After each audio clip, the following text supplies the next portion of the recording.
Halo sahabat Fedi dan sahabat Mari Sehat sekalian. Jumpa kembali dengan saya Dr. Nanung. Hari ini kita enaknya mau bahas apa ya?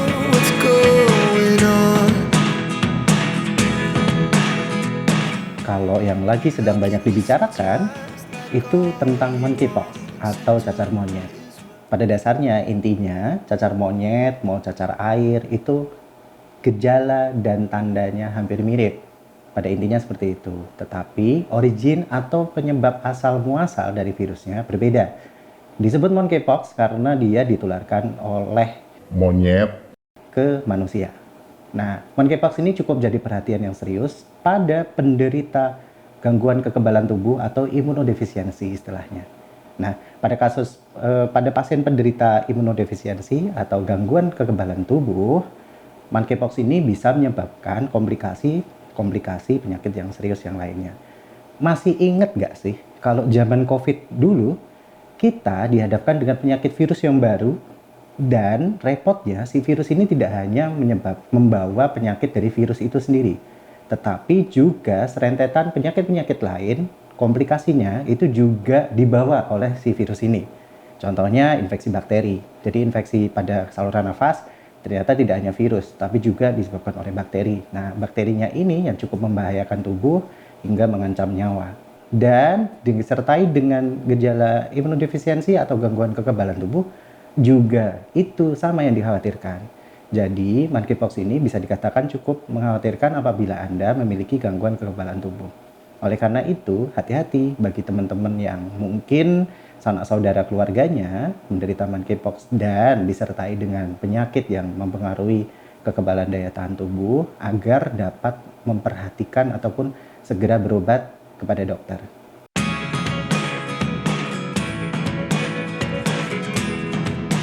Jadi, kalau untuk cacar monyet ataupun cacar air, itu memiliki tanda dan gejala yang serupa, yaitu berupa pelenting-pelenting yang isinya adalah cairan. Nah, berbeda halnya dengan cacar air, karena cacar monyet ini cukup baru, dan tadi seperti sudah saya jelaskan, biasanya tidak hanya disertai dengan infeksi dari virus saja, tetapi juga dari bakteri, gejalanya nanti bisa berbeda. Jadi, kulitnya yang pelenting isinya air, itu kan berarti virus murni. Nah, ada ciri khas satu, yaitu dihasilkan oleh bakteri-bakteri yang ada di kulit kita. Biasanya bakteri gram positif itu menghasilkan yaitu nanah. Nah, ciri khasnya biasanya ada ditambahin dengan nanah, yang biasanya harusnya pada cacar air, jika kita jaga kebersihan nih mas, maksudnya kita mandi yang bersih kayak gitu. Kita tidak ada gejala infeksi sekunder ataupun juga bakterinya. Kalau pada cacar monyet ini bisa tahu-tahu lebih sering terjadinya infeksi sekunder ataupun juga infeksi bakteri dengan keluarnya nanah.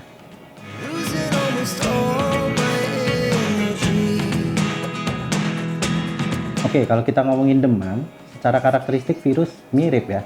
Jadi cacar air maupun cacar monyet sebetulnya sama-sama gejalanya bisa diawali dengan demam dulu. Nah, tergantung daya tahan tubuh dan juga faktor lingkungan yang di tubuh kita, ibaratnya seperti itu. Jadi variasi gejalanya beda-beda. Tapi umumnya sama-sama demam terlebih dahulu baru muncul. Cuman biasanya kalau cacar, dia intervalnya lebih dekat. Jadi cacar air setahu saya, itu ketika kita demam, setelah demam langsung muncul pentingnya dalam jeda sehari saja. Atau mungkin biasanya nggak demam tinggi, cuman badannya anget aja, setelah itu langsung muncul pelentingnya di keesokan harinya. Nah, berbeda dengan cacar monyet. Kalau cacar monyet yang saya tahu, itu dia demam dulu, sekitar jeda 1-3 hari, baru mulai muncul dari gejalanya. Dan pelentingnya, sekali lagi, tidak hanya disertai dengan air saja, tapi juga sudah ada nanahnya, seperti itu. Tapi ini bukan berarti terus jadi gejala pasti ya, tetap kalau mau tahu ya kita harus tetap periksa ke dokter. Oke, kalau kita ngomongin tertular atau tidak, pasti dari cairannya itu sendiri, karena di dalamnya pasti banyak virusnya. Dan virus itu bisa menembus ke lapisan mukosa, artinya misal kita gesekan, yaitu dengan mulut kita kemasukan dari virusnya. Nah ini kan kena mukosa ya, mukosa itu di lapisan dalam rongga mulut. Ataupun juga ada luka gitu. Nah, fakta menarik bahwasanya monkeypox itu sendiri sering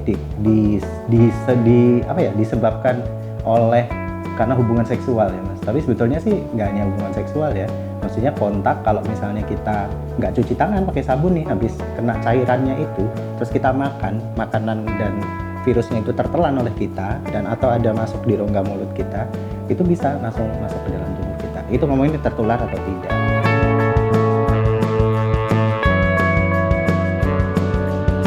Selanjutnya kita kalau mau bahas masalah vaksin atau tidak, itu terkait dengan, masih ingat gak sih kalau vaksin itu ada targetnya.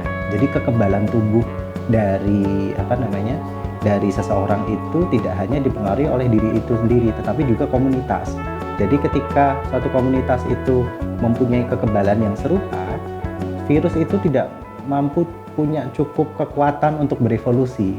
Sehingga ketika vaksinasi ataupun lingkaran dari kekuatan dari kekebalan komunitas ini tercapai, nah targetnya sesuai dengan target yang telah ditetapkan, nah itu kemungkinan sangat kecil sekali untuk terjadinya evolusi virus. Nah artinya virus yang kita hadapi jadi virus harian yang bisa sembuh dengan sendirinya, sudah begitu saja. Tapi ketika virus itu berevolusi dengan cepat karena vaksinnya gagal mencapai target tertentu, nah akibatnya virus ini berevolusi. Dan apakah suatu saat bisa mematikan? Mungkin. Apakah bisa tidak mematikan? Ya mungkin, kita masih belum tahu.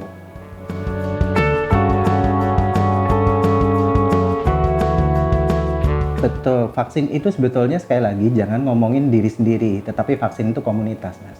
Jadi vaksin itu harus diperhatikan yang lain juga. Makanya cakupan vaksinasi itu sangatlah penting, karena dengan cakupan yang cukup, sekali lagi saya tekankan bahwasanya virus tidak punya kesempatan untuk berevolusi dengan cepat. Sehingga ya seperti virus harian, seperti kita kena flu gitu. Kalau zaman dulu sebelum COVID ya flu nggak apa-apa ya, tapi waktu pandemi kan kita udah belajar. Kayak serem gitu, hanya dengan batuk, pilek gitu orang udah bisa takut ya. Tapi ketika pandemi berakhir dan semua kekebalan komunitas itu tercapai, ya sudah, COVID pun juga menjadi virus yang harian, seperti itu.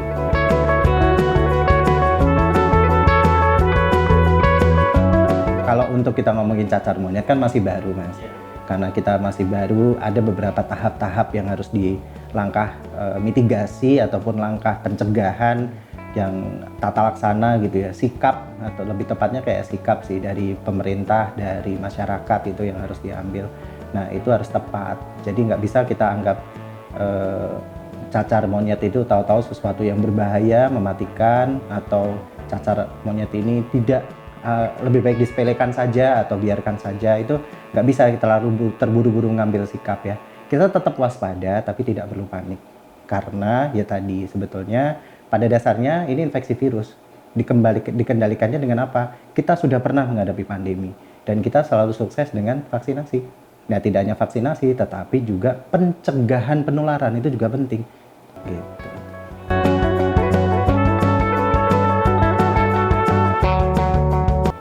Baik, yang jelas yang saya ketahui sampai detik ini, yang kalau untuk Anda apabila terdapat gejala seperti mirip cacar air, tetapi kok perbaikan keluhannya itu cukup lama ya. Normalnya cacar air itu membaik dalam 1-2 minggu, tetapi apabila nanti infeksinya ini cukup memanjang lebih dari 2 minggu, ataupun juga ternyata demamnya tinggi disertai dengan beberapa infeksi-infeksi lain pada kulit yang dengan berbagai keanehan yang mungkin harus didiagnosis sama dokter ya. Kalau memang ada kecurigaan itu tenang, itu sebaiknya Anda segera melapor ke petugas puskesmas terdekat, karena dari dinas kesehatan dan puskesmas itu sudah kerjasama untuk melaporkan, membuat bagaimana cara meriksanya gitu, dari hadis sampel dari cairannya itu dikirim ke lab mana, ataupun juga apa tindak langkah selanjutnya setelah kalau gejalanya kok agak mirip kayak monkeypox ya. Nah itu langkah selanjutnya gimana, itu percayakan atau serahkan pada petugas puskesmas setempat.